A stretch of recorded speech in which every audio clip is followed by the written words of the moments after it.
How do you taste blended Scotch whisky? First of all, you need to use a glass, not just any glass, a Copita nosing glass. You'll see from the shape of this one, it is quite different from this one. Because what you want to do, unlike this shape, you want to get into the whisky to assess it.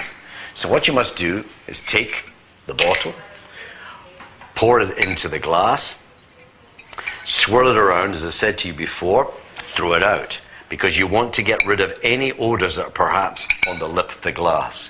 Swirl it around, bring it up and say, hello. Then you go back to it.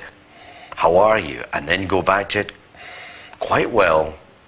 Thank you very much. Now remember, get into it. Don't go like this. None of this stuff. You want to get right into it to make sure that you're actually examining every part of that whiskey. How do you taste it? Don't knock it back like a cowboy. Take the water. But don't just pick up a jug like this. What you need to do is to pick up a jug with your finger in the water. Why? Because you want to test it. Why do you want to test it? Because many barmen, unfortunately, stick their jug under a hot tap by mistake, and therefore, this is what ruins whiskey. 6 times I've now ruined my whiskey. 6 times. Twice in America, once in France, once in Stockholm, and twice in England. So, you take the still water, you put it into the whiskey, reduce it down to 35% alcohol. 35% alcohol is the ideal strength for really bringing out the whiskey in the palate. Put it in the mouth. And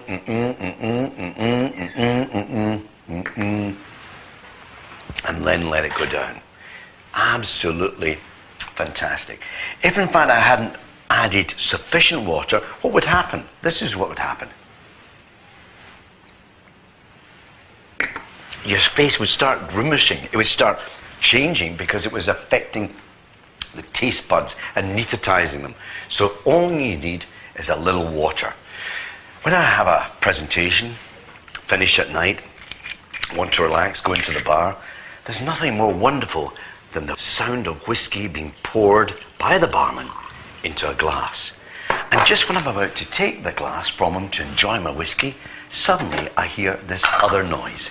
This other noise of not just 1 or 2 bits of ice, but many bits. This is now Scotch on the rocks. This is taking my whiskey, ruining it with all this ice.